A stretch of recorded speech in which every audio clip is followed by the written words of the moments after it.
I didn't plan on staying that long. Honestly, I only went over to fix the cabinet door. Her kitchen had this hinge that wouldn't stay straight, and she caught me one morning when I was taking out the trash. "You look handy," she said, half joking, pointing at the crooked cupboard. I laughed it off, but that night I kept thinking about her tone. Casual but weighted, as if she already knew I'd say yes. So there I was, a week later, kneeling on her tiled floor, tools spread around me, trying to look like I knew what I was doing. She leaned against the counter, watching. I could feel it. Every turn of the screwdriver, every time my shirt pulled tighter across my back, I could sense her eyes on me. Not in a way that made me uncomfortable, more in a way that made me nervous about how much I liked it. "Doesn't look easy," she said. Her voice was low, softer than I'd ever heard it. I glanced up and immediately regretted it. She wasn't smiling. She was just studying me, like there was something else hidden in the silence between us. "It's just old," I muttered, forcing my attention back on the hinge. "A little worn down." The words felt heavier than they should have. I wondered if she heard what I didn't say. The truth is, I'd noticed her long before this. She lives 2 doors down, mid-40s, always put together, even just walking out to grab the mail. There's something about her presence. Sharp, elegant, untouchable. And I'd convinced myself she was someone I'd never be close to. Not like this, standing in her kitchen, hearing her breathing slow behind me. When the cabinet finally clicked into place, I stood up, brushing dust from my hands. "All set," I said too quickly. She stepped closer to check, her shoulder brushing mine. Just that small touch made my chest tighten. "Impressive," she murmured.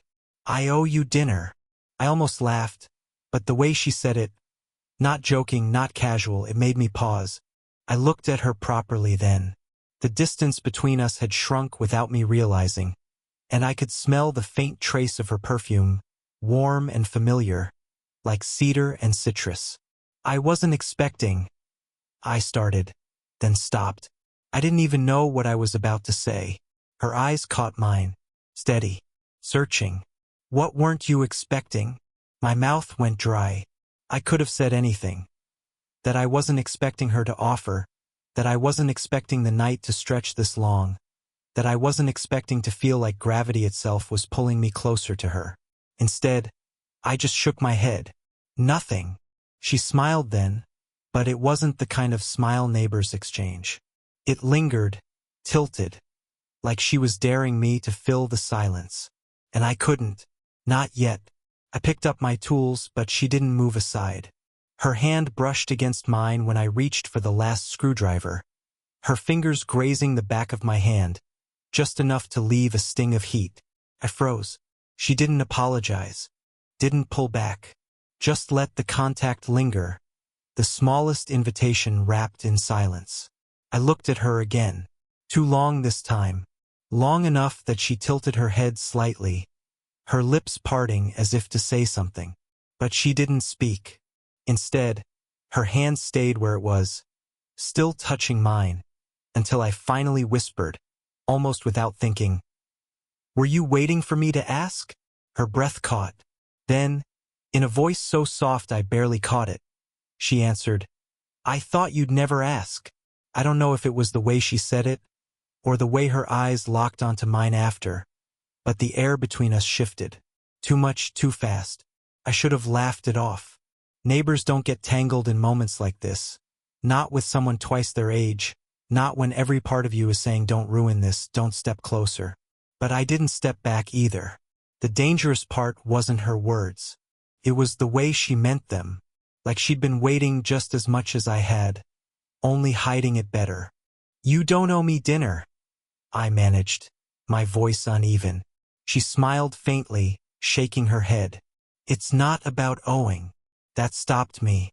Her tone carried something I couldn't place. Maybe exhaustion, maybe loneliness, maybe both. I remembered she lived alone. No one ever coming or going except for deliveries left at her door. A few months back, I'd overheard 2 neighbors whispering that she'd been through a rough divorce. They'd said it with pity, the kind you try to disguise with hushed voices. I didn't want to look at her like that, not with pity. Still, my hands tightened around my toolbox. People might talk. Let them, she said quickly, almost too quickly. Then she caught herself, drew in a slow breath, and lowered her gaze. Sorry. That sounded reckless. Her apology cracked something open. For the first time, she seemed less untouchable, less polished. A woman who'd built walls so carefully, suddenly slipping in front of me. I should have excused myself, walked out before I sank any deeper. But instead, my eyes kept tracing small things. The way her fingers toyed with the hem of her blouse, how she leaned against the counter like standing upright cost her extra energy, how her lips pressed together as if holding back words. It didn't feel like temptation. It felt like gravity. Do you ever regret it? The question escaped before I realized. She glanced at me sharply. Regret what? Not asking sooner, I said. My throat tightened. For things you wanted. Her silence stretched. She looked at me then, really looked, like I was a mirror she didn't want to face but couldn't look away from. Finally, she exhaled. Every day. The confession hung between us, heavier than anything else she could have said. I wanted to ask more. About the nights she must have spent alone, about the weight she carried, but the words tangled in my chest. Instead, I shifted, pretending to gather my tools again, though my pulse betrayed me. When I straightened, she was closer. Close enough that her perfume wrapped around me again. Close enough that her hand brushed my arm deliberately this time. Stay a little longer, she whispered. Not a question. And for the first time, I didn't know if I could trust myself to say no. I should have left. Every second that passed felt like I was testing fate, daring it to snap back at me. But when she said, stay a little longer, my body betrayed me. My legs didn't move. My breath didn't steady. She poured wine into 2 mismatched glasses. I don't usually drink alone, she said, sliding one across the counter. You don't have to, I replied before I could stop myself. The words sounded too loaded, and I regretted them instantly. She noticed. I could see it in the flicker of her eyes, but she didn't call me out. Instead, she sat on the edge of the counter, her knees angled just close enough to graze my side. We didn't talk much, just the quiet hum of the fridge and the occasional sound of glass against glass. I wanted to fill the silence, but everything I thought of saying felt dangerous. Too revealing. Too much like a confession. At one point, she leaned forward to set her glass down, and her hand brushed mine again. It wasn't an accident this time. Or maybe it was, but she didn't pull away. My pulse roared in my ears. I don't usually let people in here, she said softly, almost like admitting a crime. Not since... She stopped herself, her jaw tightening. Since what? I asked, my voice barely above a whisper. Her lips parted, but before she could answer, her phone lit up on the counter. The screen glowed with a name she clearly didn't want to see, her ex-husband. She flipped it face down, silencing the buzz. Her hand lingered on the phone a moment too long before she pushed it away entirely. I'm sorry, she muttered, forcing a brittle laugh. I shouldn't bring that into this. This? I repeated, the word hanging between us like smoke. Her eyes caught mine wide, unguarded. Neither of us looked away. My chest tightened. I wanted to step back, to laugh it off, to remind myself that I was younger, that people would talk, that this could ruin things before they even began. But my body leaned closer instead, betraying everything my mind shouted. You ever think... I began, then stopped. My throat locked up. Think what? She pressed gently, her voice steady but her fingers trembling against her glass. That maybe... This shouldn't feel like it does. The silence that followed felt like it stretched for hours, though it was only a heartbeat. She didn't answer. She just reached out, her hand grazing my jaw, tentative but real, like she needed to know if I would flinch. I didn't. And then, a knock rattled the front door. Sharp. Sudden. Both of us froze, caught in the middle of something we couldn't name yet, something neither of us wanted to explain. She pulled her hand back quickly, as though burned. The knock came again. Her lips parted like she was about to say something, to tell me to hide, to leave, to stay, but nothing came out.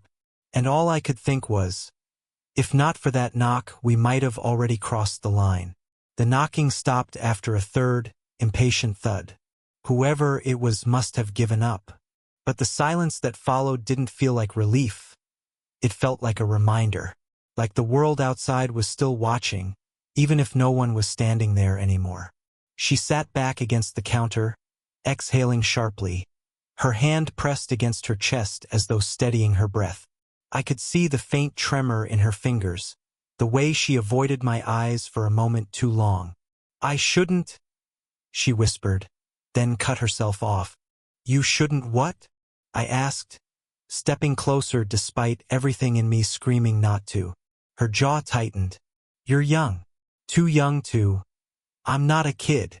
The words came out sharper than I intended, but I didn't back down. Her gaze lifted to mine finally, and it felt like something cracked in the air between us.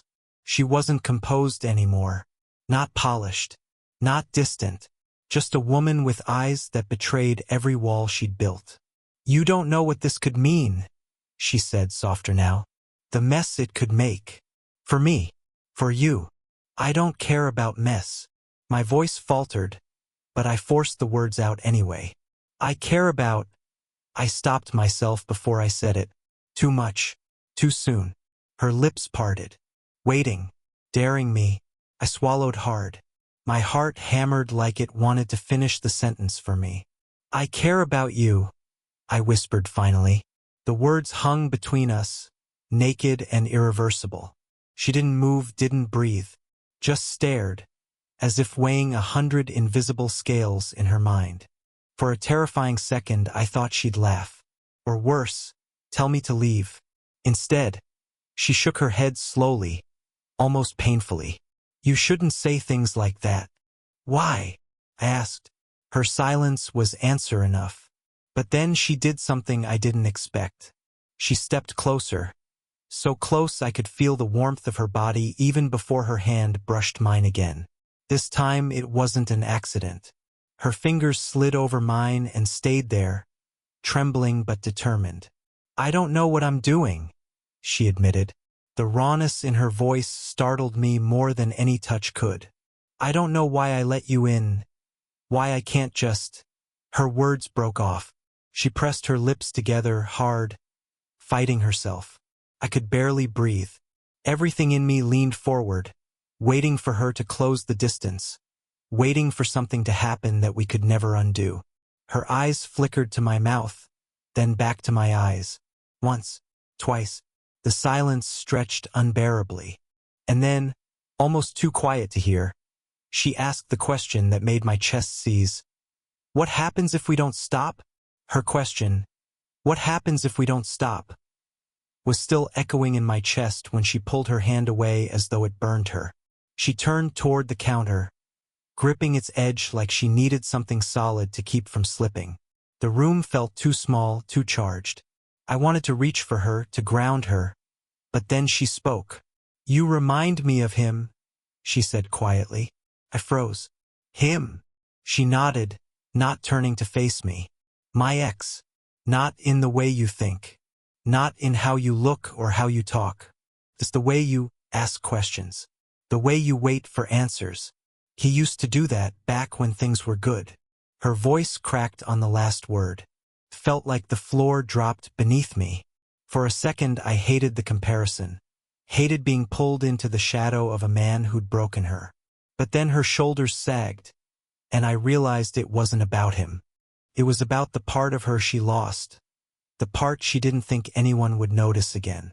"I don't want to be a reminder," I said carefully. "I want to be—" The words stuck. Too raw, too fast. Finally, she turned. Her eyes were wet but steady. "That's the problem. You already are something else. And it scares me." Before I could answer, the sound of keys rattled at her front door. Both our heads snapped toward it. For a split second my heart stopped. Had someone seen me come in? But the door didn't open. The rattling stopped. A beat later, the sound of footsteps faded down the hall. She pressed a hand to her forehead, whispering, "God, what am I doing?" "You're not the only one asking that," I muttered half under my breath. She looked at me again, sharp, searching, as though trying to decide if I'd meant to say it. The silence stretched too long. My chest ached with words I couldn't hold in anymore. "I don't come here to fix cabinets, or to borrow sugar, or any excuse I make up. I come because I can't stay away." Her breath caught. She looked like she wanted to move closer, but instead she gripped the counter tighter, fighting herself. "I thought you were just being kind," she whispered. "That you felt sorry for me. Is that really what you think?" My voice cracked this time, harsher than I meant.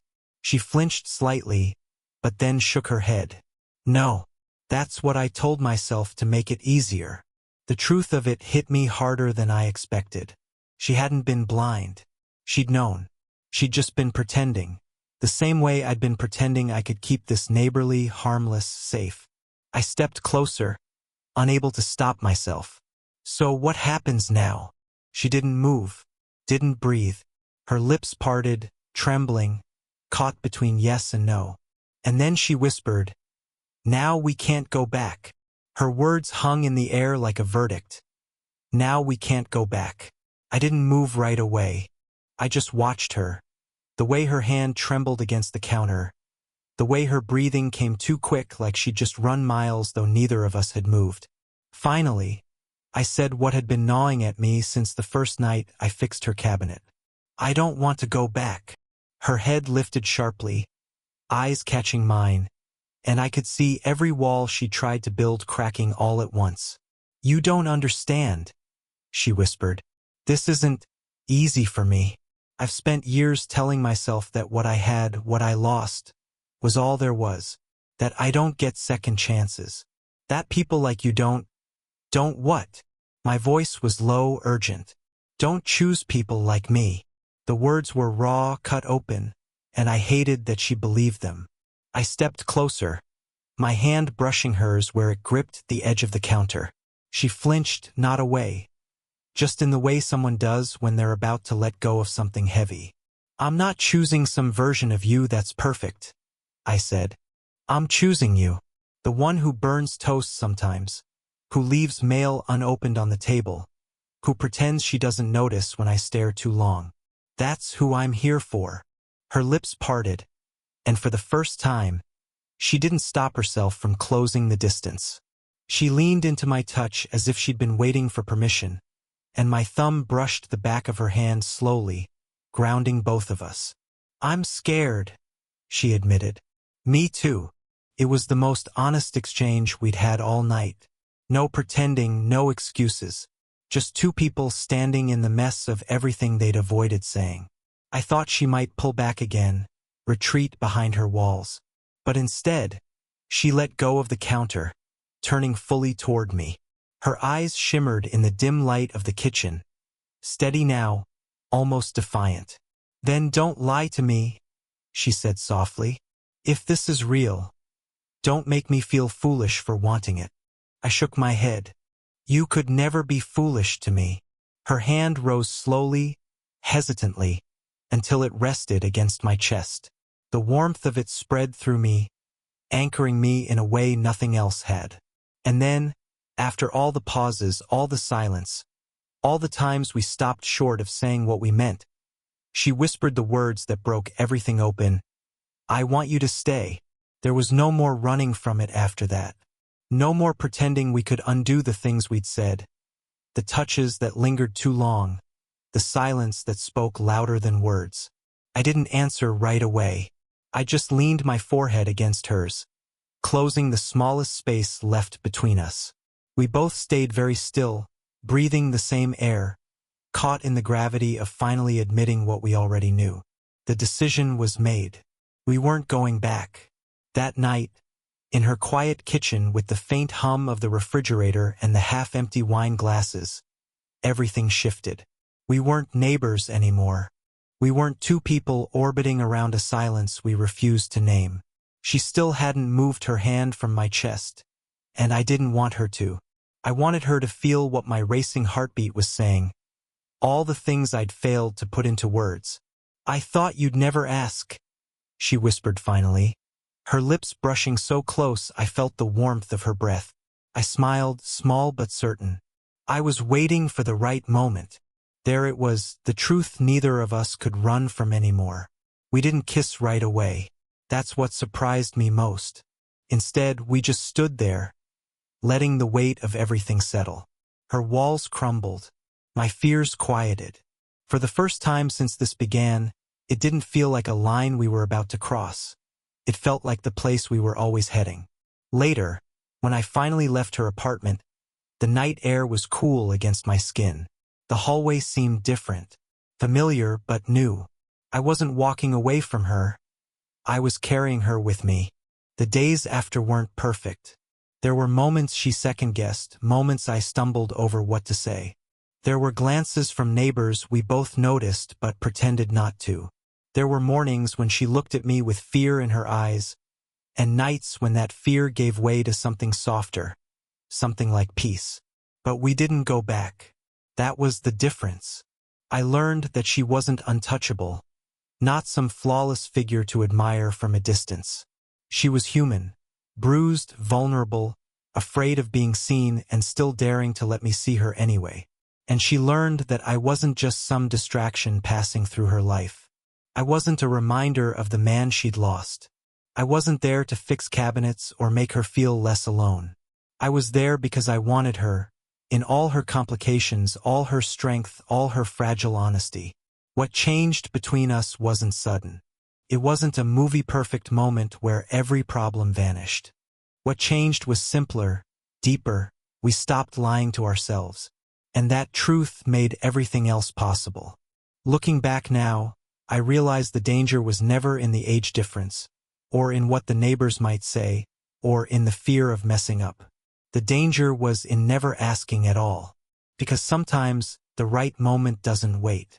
Sometimes the right moment is the one you make by finally telling the truth. And that's what I did. That's what she let me do. We didn't go back. We went forward together.